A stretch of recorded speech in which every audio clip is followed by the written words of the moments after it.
The purpose of this lab is to demonstrate Newton's second law of motion on an object experiencing a net force of 0. In order to do this, we will view an object moving at a constant velocity, track its motion, and compare that motion to a computer-generated prediction. The computer will use the initial velocity calculated by dividing the change in position over the change in time. We will see that the computer model overpredicts the velocity of the object as the time progresses. Here is a quick look at the video we are going to evaluate using the tracker software. As you can see, the ball moves at a nearly constant velocity for the entire video. In physics terms, this means that the net force on the ball was 0. The sums of the pushes and pulls on the ball negate each other to allow the ball to move at a constant velocity.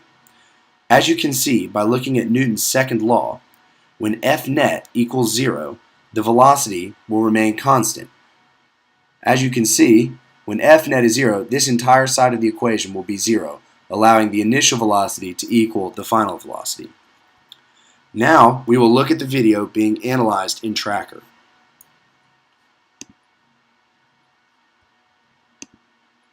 As you can see, the origin is placed on the center of the ball for ease of analysis. The ball moves in the positive x direction in this case. The computer knows the distance that the ball travels because we included a calibration stick that shows the diameter of the ball.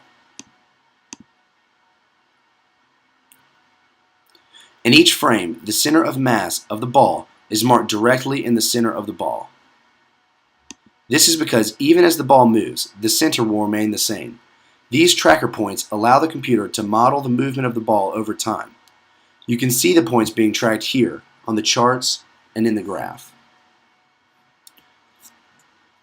Another way we can show the movement of the ball is in a computer simulation. Using this code, we can create a model that follows the movement of the basketball from the video. The physics in the code are very important to show, so I will highlight a few important lines. In this line of code, we give the ball a mass. Ball.m equals 0.62. Next, we will give the ball an initial position, an initial velocity, and a start time of 0. Notice that the ball velocity equals 0.818 in the positive x direction. We calculated this by using the tracker points. The position 2 minus the position 1 divided by the time 2 minus the time 1 gave us a velocity. And because the F net equals 0, the velocity is constant. Now, in these lines of codes, we start to see the real physics. F net equals 0, and we know this because there is a constant velocity. These two lines of code show the formula for the ball velocity and the ball position. They are derived from the equations below. Now, we can run the code and see the computer show the model similar to the basketball's movement.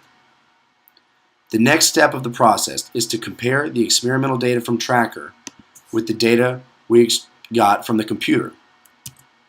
Using Google Sheets, we can create a chart that shows both models on the same graph. As you can see, at the beginning of the line, the experimental data and the computer data are very similar. This is partly because the first couple segments are not prediction because I entered the data. However, the computer model overpredicts the motion of the ball at the end of the video where it is a true prediction.